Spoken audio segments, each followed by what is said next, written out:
ममता झा नचारी गाबऽ जा रहल छी। जय गीतक रचना आदरणीय अशोक मिश्र भाईजी केने छथिन। जय मिथिला, जय मैथिली, जय माँ जानकी। पाला पाला सदिखन आहि के पुकारे, आहे के पुकारे, नायना साझाराय नोर कोना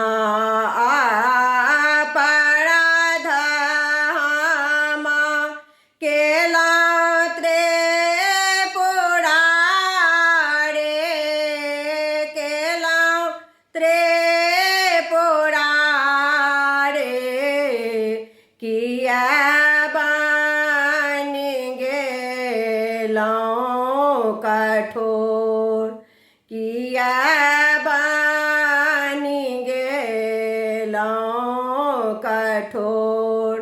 पाला पाला सदिखन आहि के पुकारे, आहि के पुकारे,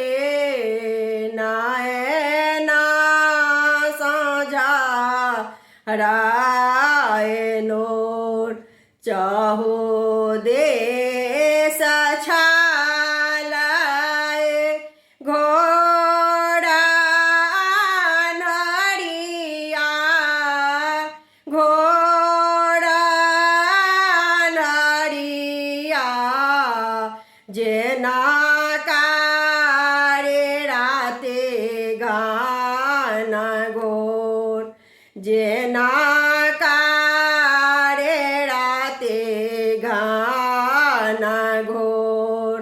दुखा छोड़ी सुखा नाहि भेटला महादेवा, भेटला महादेवा, दियो थोड़ा बोथोर, दिया सोखा थोड़ा बोथोर। नायना साझारैया नोर पाला पाला सदिखन आहि के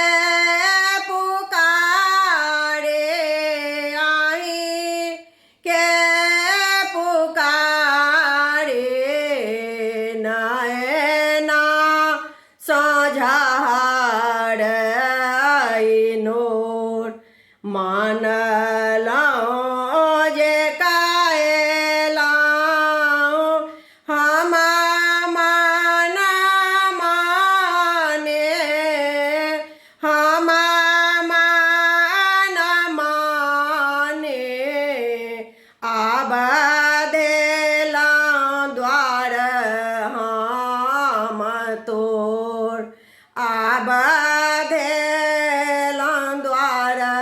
हम तोर। हमारा लाज बचाओ महादेव, बचाओ महादेव, पूजा साँझ आर भोर, पूजा आर भोर। नायना साझाराय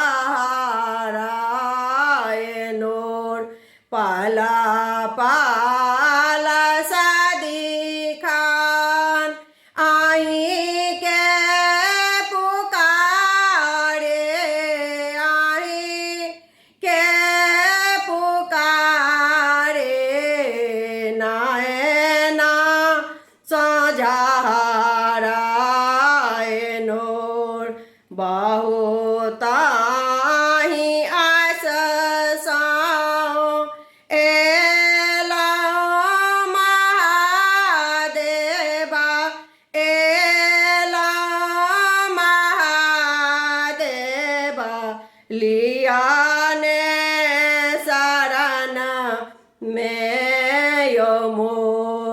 लिया ने शरण में यो मोर आबो त सुनिया आराजे महादेवा आराजे महादेव अशोका लगाए कर जोर अशोका लगावे कर जोर नयना साझाराए नोर पला पाला सदी खान आही के पुकारे आही के पुकारे नयना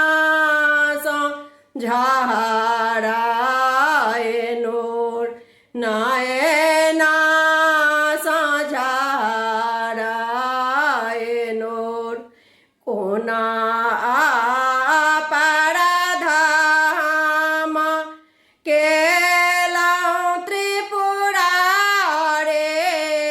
केलां त्रिपुरा रे किया बानी गेली जय कठोर नयना साझाराए नोर। धन्यवाद।